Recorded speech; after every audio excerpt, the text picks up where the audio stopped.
So today we have more time left.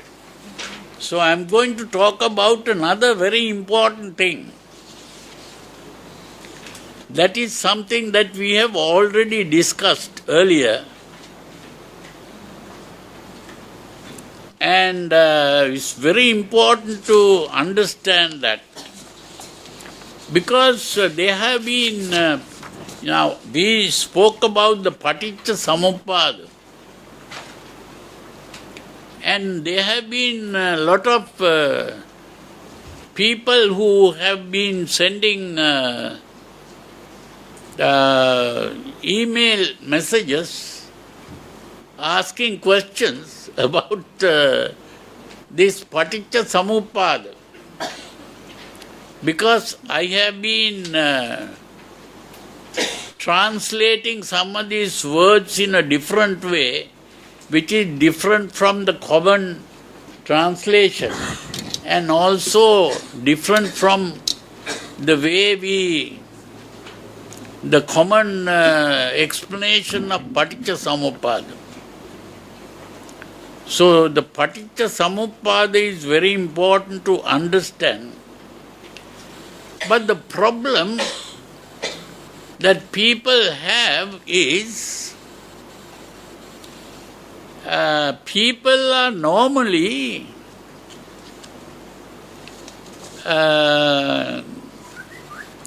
thinking in the wrong way from a Buddhist way of thinking. You have heard, there is a word that people use that is called Abhidhamma. So the word Abhidharma, and there is the other word Dhamma. So what is the difference between Dhamma and Abhidhamma? We have to understand that.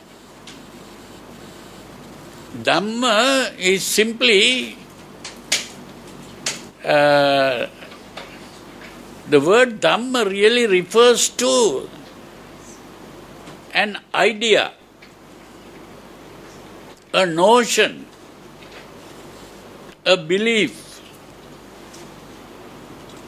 an opinion.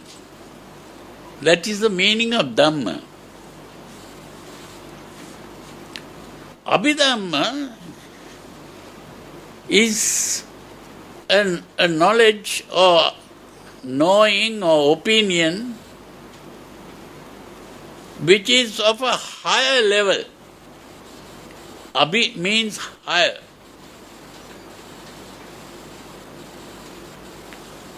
Now in talking about the Paticca Samuppada, I have been using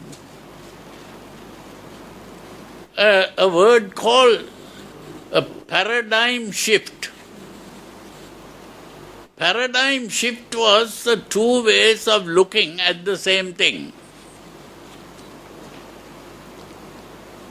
So that paradigm shift really means that you are seeing in a different way.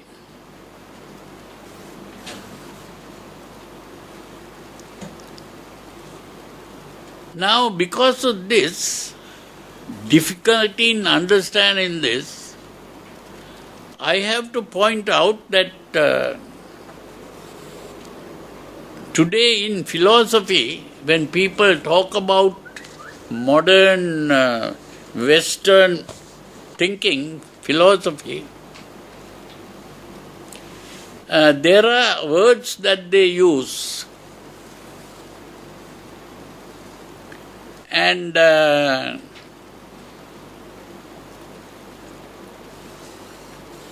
words that they use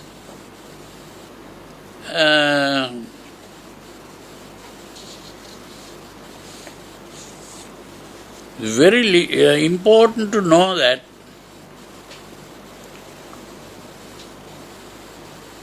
some of you, I think, has studied science.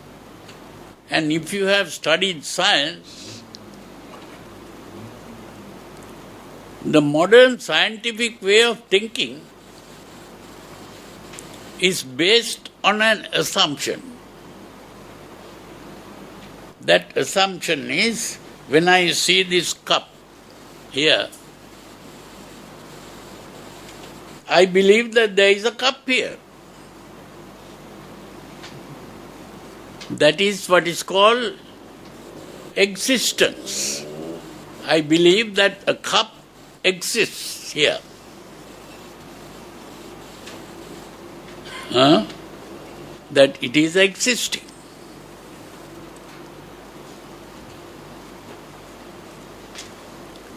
And that is what physics is dealing with. Physics is dealing with what is called matter and energy. There are two things that they talk about. Matter, this is made of matter. So the table is made of matter. This chair is made of matter, or the bottle is made of matter, or whatever is, your body is also made of matter. You see, that matter, we believe, exists. Matter is existing. And they are also thinking of another thing called energy. And the energy is also supposed to be existing.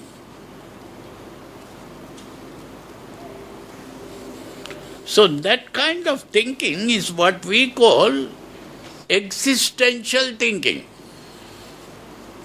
That means you are thinking of existence. Do you understand? Now, the philosophers, they have another way of thinking.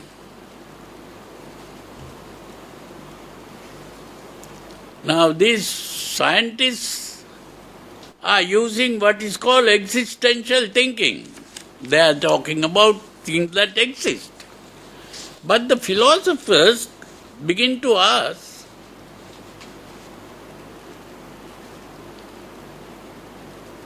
is there a thing called existence? Now here I am going to read the passage from a book on philosophy, because they are talking about this. They say, do you sometimes ask, what is reality and what is mere appearance? So two things that they are talking about, a thing called reality and another thing called appearance. That means to think that there is a cup here, the cup is a reality. Now the philosopher says, is it really true that it is there? Is it only an appearance? You understand? Now to question like that, that is called metaphysical thinking. So to assume that it is real is realistic thinking, or maybe you call it physical thinking. You are thinking of a physical thing. But if you question whether it is really true, is it really there? Then you are using metaphysical thinking. You see, that's very interesting to know. Is this material thing, this rock, real? Is the world of physical things real? The world in which there are cows grazing silently in a green field under a bright blue summer sky? Are the city streets real? The shops and office buildings, the lines of cars and buses, the people crowding the sidewalks, the huge metal planes whizzing through grey cloud banks overhead, is the real only what is physical, material, tangible? Is reality only particles of matter in meaningless motion, ending in death, the death of the individual person, and in the vast death of the solar system? Or is all this physical reality only the surface, only what appears to the senses? Because how do we know that it is there?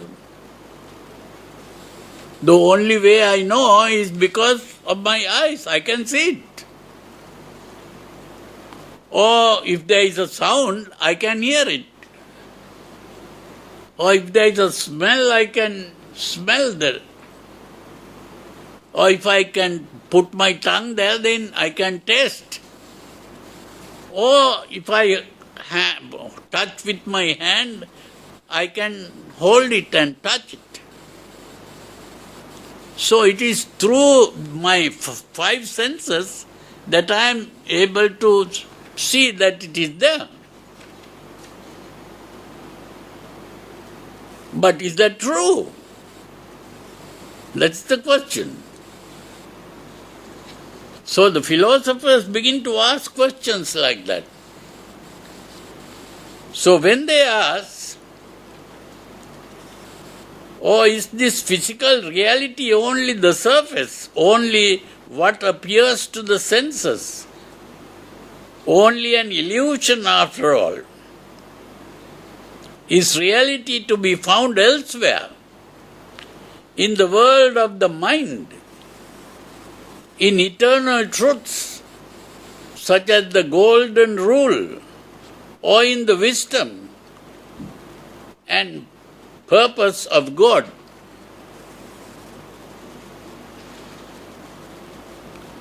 You see, there is a question like that.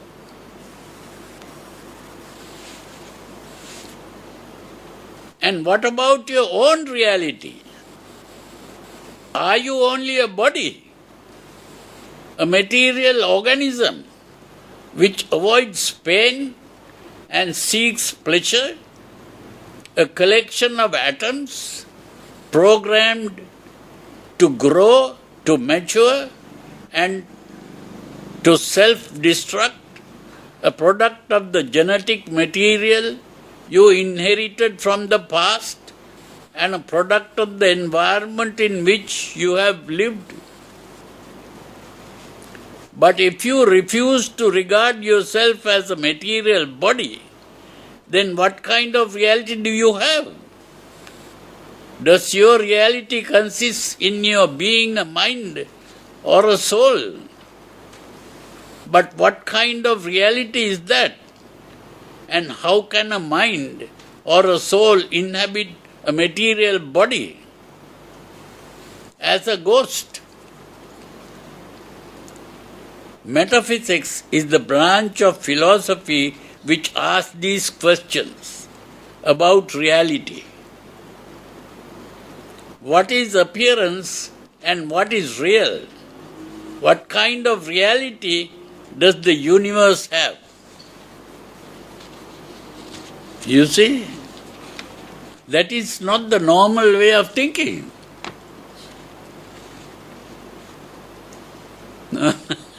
So when you ask that question, it's a different way of thinking. That is what is called metaphysics.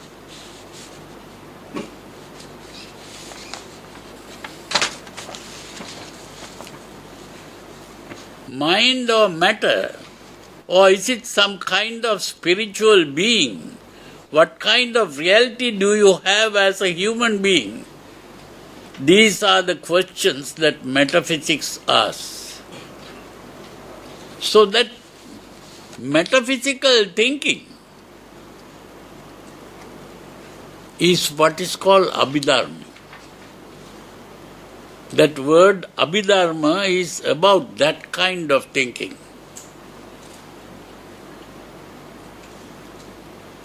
So it is only by beginning to understand it that way and question that way that you begin to talk about the Paticca Samuppada. The Paticca Samuppada is based on what is called metaphysical thinking. That is the important thing to understand.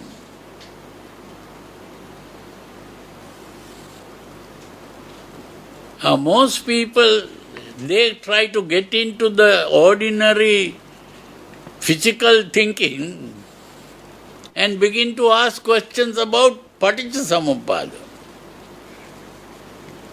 So they can't understand it. This is why some people ask questions and we can't try to answer them. They are thinking in a different way. So it is important for us to understand that Paticca Samuppada is questioning the reality of existence.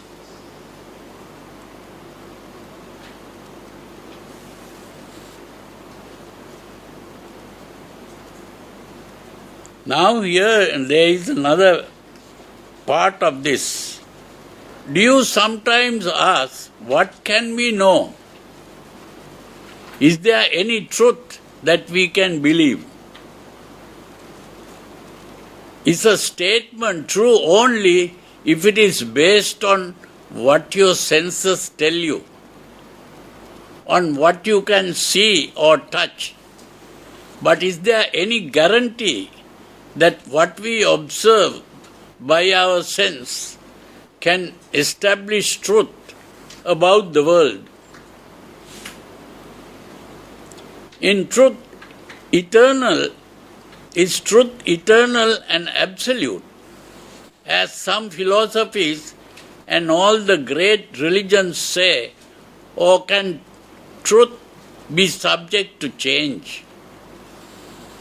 The sciences, which are largely based on observations by the senses, are constantly changing, revising themselves, contradicting themselves, producing more and more numbers, charts and computer printouts, and more experimentation with electrons and rats. Is science true? Or shall we turn for truth to the great religions of the Judeo-Christian tradition, or at the great philosophies of the Western world? The defenders of science sneer at both religion and philosophy in their claims to truth and insist that there is no other truth than what science provides. As for the religions and philosophies, they not only are attacked and condemned by the defenders of science, but they also attack each other. Do you then ask, what can we know? What is truth? These are the questions that philosophy also asks. Theory of knowledge or epistemology asks, what is mere opinion and what is truth? Does true knowledge have its source in observation by the senses, or in human reason, in supernatural being? Is truth fixed, eternal, absolute, or is truth changing and relative? Are there limits to what we can know? These are the questions of the branch of philosophy called theory of knowledge or epistemology. So the important thing to understand here is that when we talk about the Paticca Samuppada and the teachings of the Buddha is dealing with this problem. Now it's very important to understand that. How?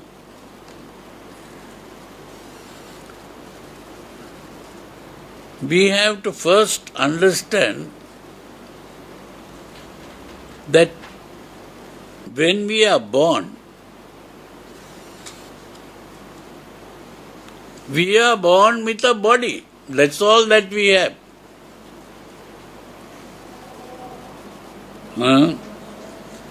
We are born with a body. And in this body,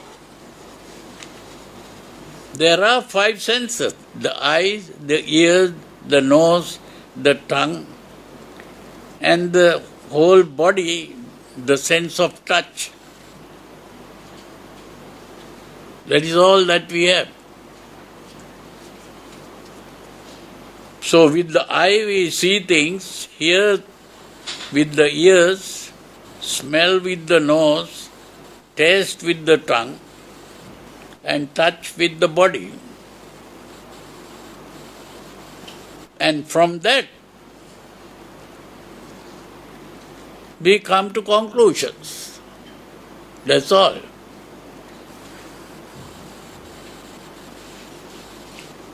So this is why when we study Western philosophy, at the beginning they were talking about thinking. So it is by thinking that we can understand whatever we, not only just seeing, we have to think properly. Now the thinking becomes important. But that was during a certain beginning of philosophy. Then came another kind of philosopher. When science began, they started saying,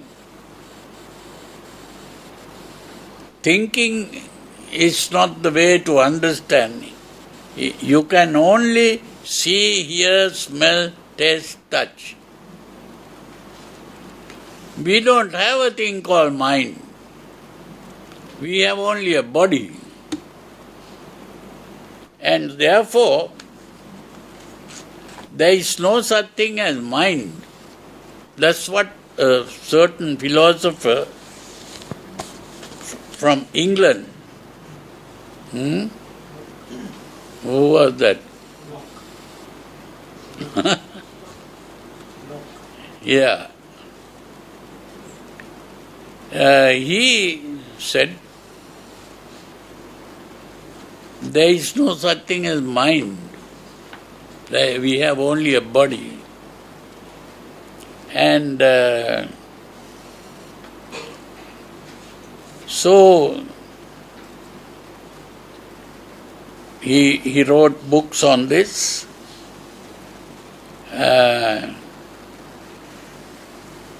Locke, and then there was another philosopher. He was a Catholic priest. He didn't like that idea. He said, no, it's not correct. Everything depends on our thinking. It's not only just seeing, hearing, smelling, tasting, touching. It's only by thinking that we begin to understand things. And only thinking. And therefore we have only a mind. Even when you talk about a body, that is also a creation of the mind. It's not a creation of anything else. So he said there is only mind, no body. So then a problem came up. People normally, they are not very much people who like to think. They want to get other people to do the thinking, and they are only just wanting to believe. So they were puzzled. Am I going to believe the one philosopher who said there is no mind? Or am I going to believe the other man who said there is only mind, there is no body? Then another man came. Now, Locke came from England. The other man was Berkeley. He came from Ireland. The other man came from Scotland. Hume. He said, you are both wrong. There is no mind, there is no matter. There is only seeing, hearing, smelling, tasting, touching. And that is what is called experience. There is only experience. So you see, different philosophers began to think in different ways. And ultimately, although this happened in what is called the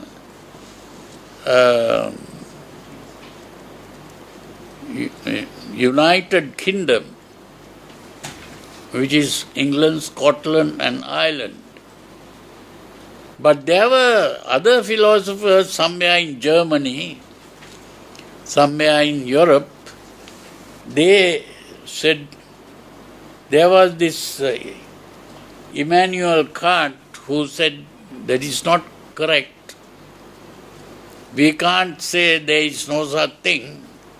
And he coined two words called the phenomenon and the noumenon.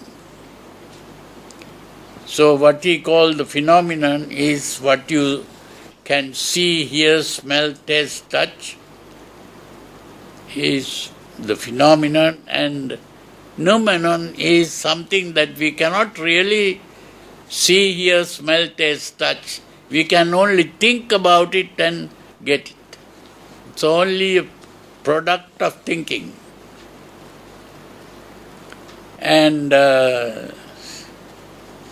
then of course there were other philosophers like Bertrand Russell and Wittgenstein and people like that who came up and said, we cannot accept just what you think, and you have to be able to experience it through the senses. So only what we can experience through the senses that we can accept as real. And then they are the people who started saying there is no such thing as truth. We can only talk about meaningful statements and meaningless statements. So like that, so it's only a meaningful statement if it is based on something you can see or hear or smell or taste or touch. If it is not based on anything like that, then it is a meaningless statement. So that means even the idea of God, which no one has seen or heard, is a meaningless statement. So, like that, then there another philosopher came up and said, no, it's not, there is nothing that we can call truth. The only thing that we can talk about are problems and their solutions. So whatever solution someone suggests, it can be verified, whether it solves the problem or not. If it solves the problem, it can be accepted. If it doesn't solve the problem, it is not accepted. So like that, the idea of truth also disappeared, and then came the problem and the solution. And then, of course, another kind of philosopher came and said, there is only one problem to be solved. All other problems are just useless things they talk about. The only problem that has to be solved is that all human beings think that they exist. And they are also aware that they are going to die. That is the biggest problem. No one likes to die. Everyone wants to exist. And so, ultimately, they came to the problem that the Buddha was talking about. That is the problem of life. And ultimately, no one was able to solve that problem of life, because no one could find a solution to stop death. So it was the Buddha who ultimately solved this problem. How did he solve it? He pointed out that these people who said, I exist, that is a mistake. That is a delusion. The idea of existence itself is a delusion. Even to say this cup exists is a delusion. And therefore, if you don't exist, how can you die? Before you die, you have to exist. So that means the problem is automatically solved when you understand that existence itself is a delusion. Only problem is that people are thinking that they exist. That's the only problem. And how this idea of existence comes is explained in what we call the Paticca Samuppada. So Paticca Samuppada is an explanation of how the world is created and how yourself is created. It is created by the way we think. That is the meaning of Paticca Samuppada. Now, all these people who talk about religion, they always talk about creation.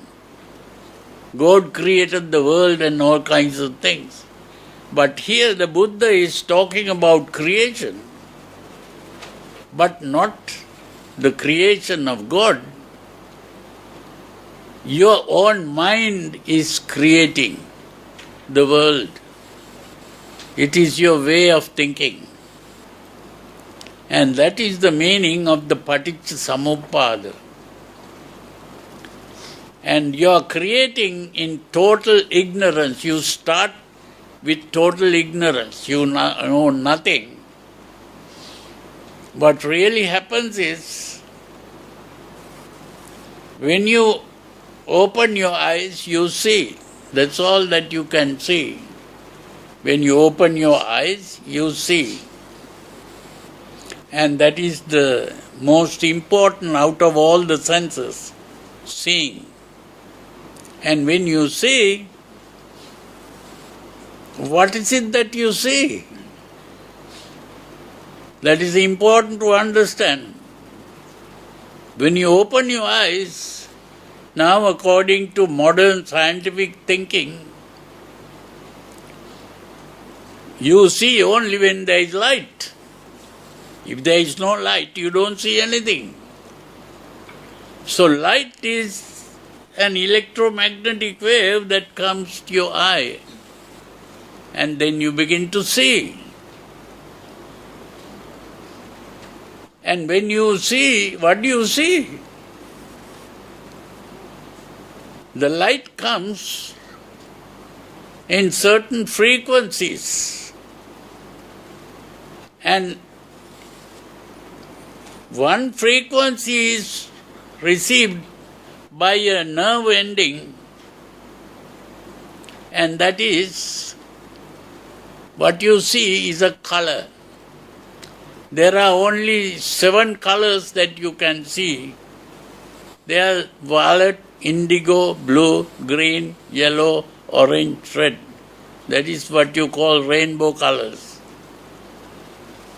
So you see only these rainbow colors. And when you see white, it is really a mixture of all the colors. And if you don't see, it is dark, means no light is coming. So the important thing is to understand that what you see is only color. And when you see colors, some colors you like, some you don't like, some there is no special liking or disliking. So in other words, there are these 3 feelings: good, bad and neutral. So that is the feeling. So the feeling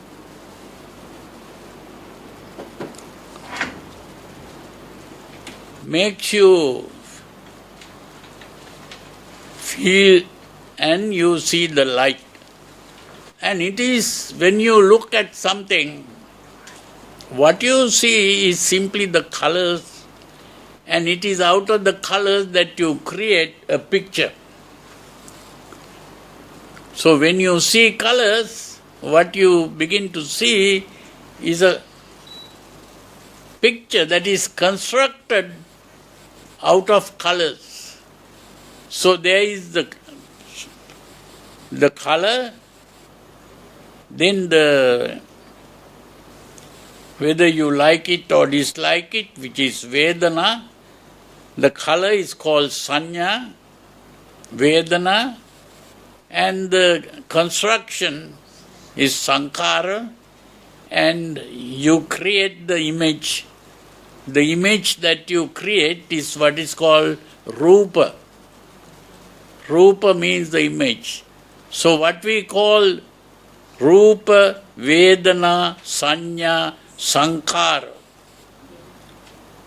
And the result of that is you identify the picture as this is a face, or this is a flower, or this is a tree, this is a leaf.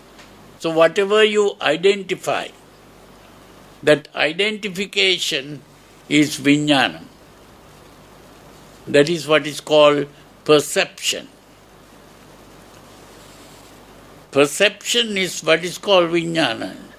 So from a complete state of ignorance of knowing, not knowing anything, you begin the construction and then you see a picture. And then you name the picture and say, this is a flower, or this is a face, or this is a tree, or this is an animal. All that is your labeling, what you saw. So that is the meaning of Sankhara Paccha Vijnanam, or Vijnana Paccha Nama Rupam. So those words mean that you are creating the image.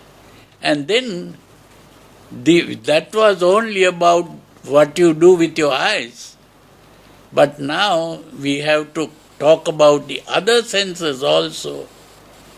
You begin to see, hear, smell, taste, touch. You put all the senses together and you create an object. You are not only creating a picture, you are creating an object. That creation of the object means you bring the object into existence. The object has come into existence through your creation. So, that is called phassa. Phassa really, usually people call it contact. Phassa is not contact. Phassa is a full construction of an object.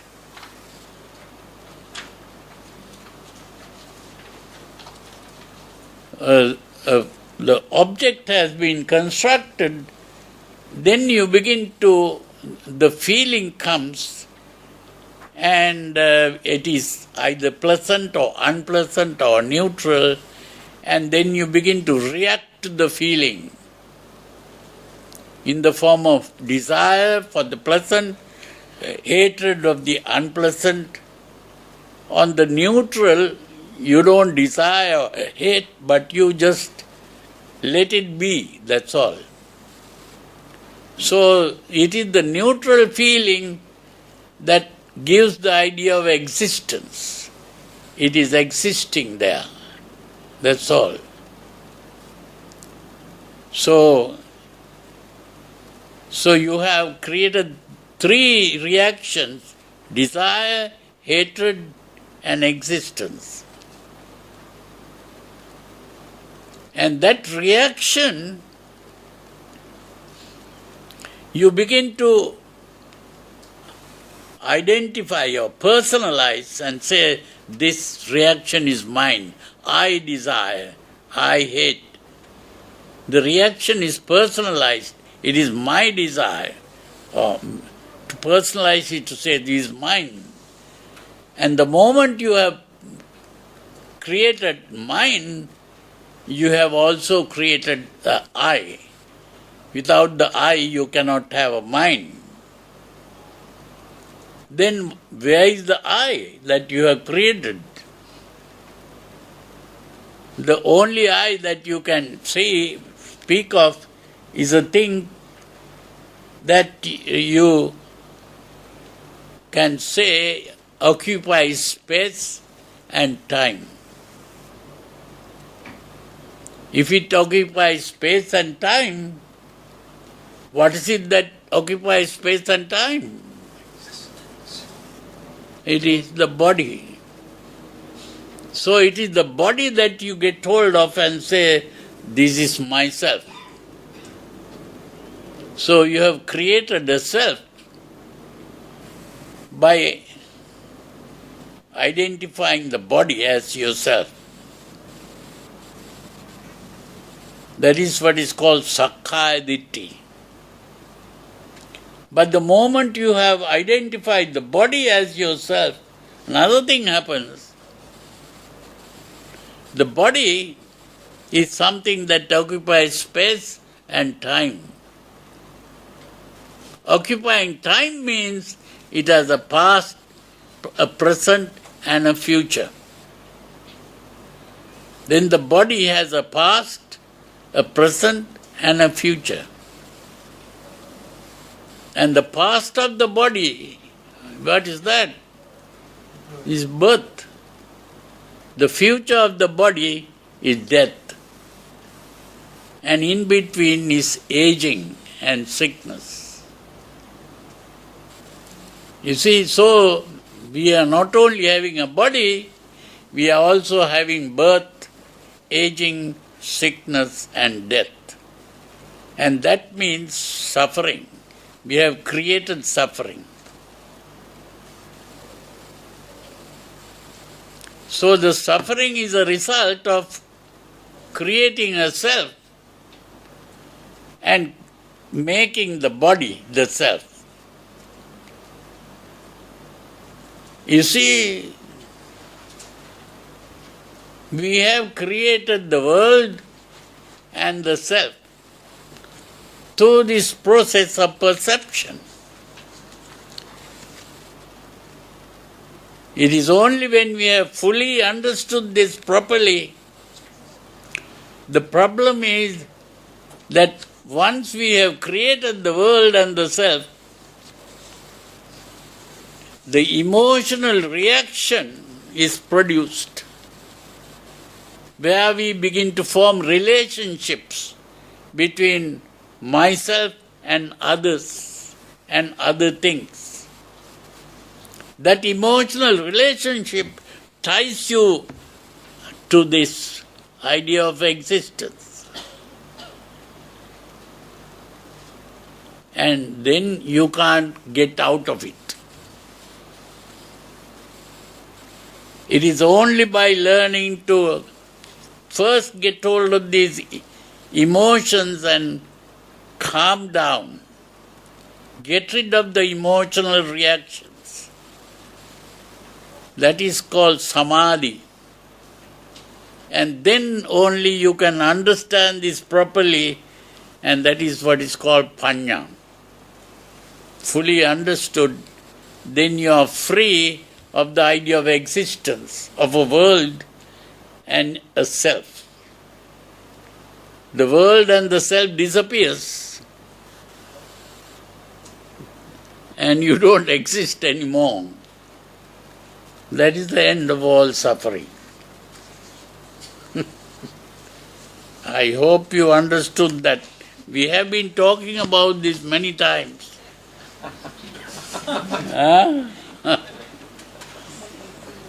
So, but we have to be thinking about this constantly. That is how we begin to understand this properly. It's only by understanding that properly that you get out of this suffering. Go to heaven first. Let's go to heaven first. Yeah.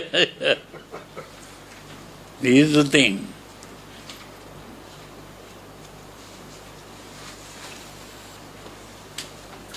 And that is what we call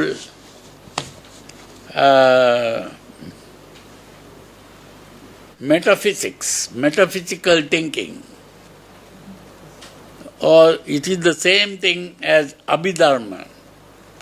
Abhidharma is metaphysical thinking, not just physical, existential thinking. We have to get out of that existential thinking. So I hope you understood.